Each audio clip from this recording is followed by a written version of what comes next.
Coming up on Look Today, well, a rally took place today outside the Saratoga National Golf Club in Saratoga Springs. I've got details. And students from South Glens Falls High get ready to kick off the dance marathon. More on that coming up. And an archaeological dig will take place in Rogers Island, Fort Edward, this summer. I've got some of those details. It's all ahead on Look Today.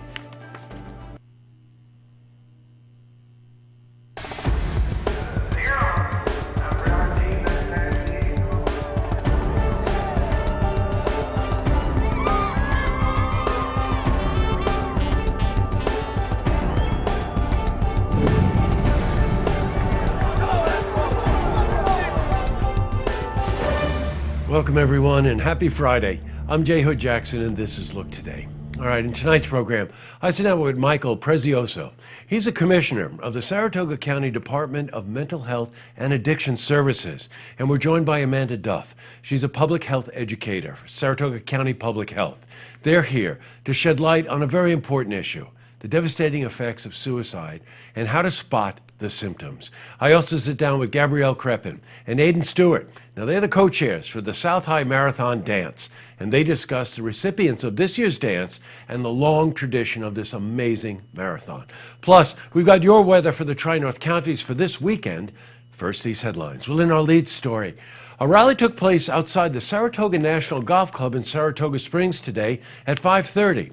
Saratoga County's annual Republican Committee cocktail party is taking place at the golf club and features local Representative Elise Stefanik. Well, concerned citizens rallied outside the club to protest Republicans' health care reform. Now, this rally took place just in the same time frame as we taped this program, but we were able to ask one of the organizers, Al Ormsby, to come in earlier and comment on the message from the demonstrators. We want to send a message to Representative Stefanik and to the GOP that they should take their hands off our health care. There are 20 to 30 million people dependent upon the Affordable Care Act, and any plan to repeal it without replacing it with a health care plan that can serve those 20 to 30 million people is unacceptable. All right, in other news. Well, the 40th annual South High Marathon Dance kicks off tonight. And guess what? It runs for 24 hours. The place, the South Glens Falls High School gym. Now, this fundraiser is the second largest in the Tri-North counties and has raised an estimated $5.5 million since the dance started in 1978. Well, we were at the school today and we spoke to Kevin Middleton, and he's one of the chairs of the committee for the dance. I'm amazed right now. You got 400, 500 kids in this gym dancing, 850 all together, setting up. Everybody's excited. It's going to be so much fun. Now, Kevin and the rest of the committee, we're here for an interview, and we're going to play that for you later on in the program. All right, switching from news to weather. Today saw sunshine, but the temperatures hovered in the low 20s with a heck of a lot of wind. Let's see how the weekend is shaping up. For a more detailed look at our weather, let's head to the Glens Falls Weather Center for a look at your first forecast.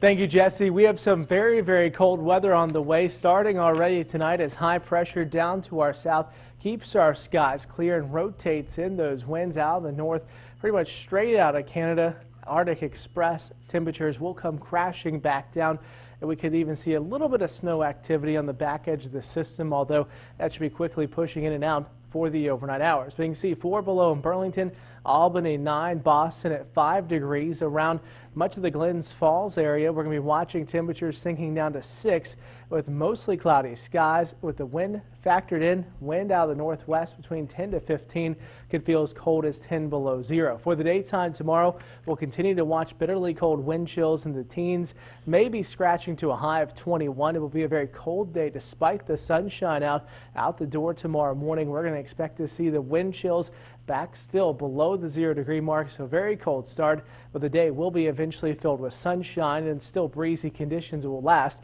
throughout the day. Over the next couple days, though, we have some better news, at least as we head through Sunday. You can see Sunday morning 2 below, and we could also see wind chills then about as cold as 10 to 15 below zero, but temperatures will warm back up nicely, 50s back on Tuesday and Wednesday. Well, that's it from the First Look Weather Center. Now back to you, Jesse. Thanks, Brent. Well, as you know, I like that out the door feature. Kind of gets you set for what it's going to be like the next morning. Well, tomorrow is Saturday, and it's going to be 5 degrees. I'm not going anywhere. Back to the news. Well, David Starbuck, a renowned archaeologist, will conduct a dig with students from SUNY Adirondack and other community members on Rogers Island in Fort Edward this summer. Now, there's a lot of historical significance to Rogers Island. It's considered the birthplace of the U.S. Army Rangers. Fort Edward was also the site of Britain's largest fortification during the French and Indian War. Well, we spoke to Dave about this upcoming expedition. This year, SUNY Adirondack is going back to Rogers Island in Fort Edward for the first time in 19 years. Back through the 1990s, we were digging a wide range of huts and tents and barracks and even a hospital from soldiers who were here during the French and Indian War. And we also spoke to David about the role that SUNY Adirondack plays in this dig. I think for SUNY Adirondack in particular, as a state-supported school based in Queensbury, they feel dedicated to getting out into the community, telling the story of the local area. And what better story than the great military sites and also the prehistoric, the Native American sites before that. Our region has some of the greatest sites of the American Revolution and the French and Indian War, some of the best sites in the country. You know, David's been a guest here on Look Today. He's very knowledgeable about this stuff, and what a sense of history. All right, up next, I sit down with Michael Prezioso. He's a commissioner of the Saratoga County Department of Mental Health and Addiction Services. We're joined by Amanda Duff. She's a public health educator of Saratoga County Public Health, and they're here to shed light on a very important issue, the devastating effects of suicide and how to spot the symptoms. It's a really interesting interview. Plus, I also sit down with Gabrielle Crepin and Aiden Stewart. Now, they're co-chairs for the South High Marathon Dance. They're here to discuss recipients of this year's dance and the long tradition of this amazing marathon.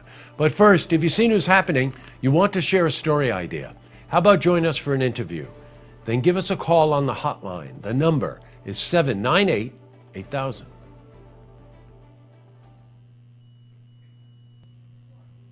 Well, that's all the time we have for this edition of Look Today. It's Friday, so I want to thank the crew. Ladies first, that would be Antoinette and Dana. But of course, we have Andrew, we have Drew, we have Jack and Joel, and we have Norm. They make this show possible each week. So thank you, everybody. Also, heads up, Monday, Congresswoman Elise Stefanik will be on Look Today, so you might want to plan ahead for that. Tomorrow night is the SPAC Winter Ball, always a big deal, Saratoga, and a major fundraiser for SPAC. And last but not least, we were at South High today, and the students were practicing for the marathon dance. Mind you, the dance is 24 hours straight, and they're practicing. Youth shall be served. So at any rate, we're going to take you out tonight with some footage that Andrew got today of the students rehearsing. Have a safe weekend, everyone, and we'll see you Monday night.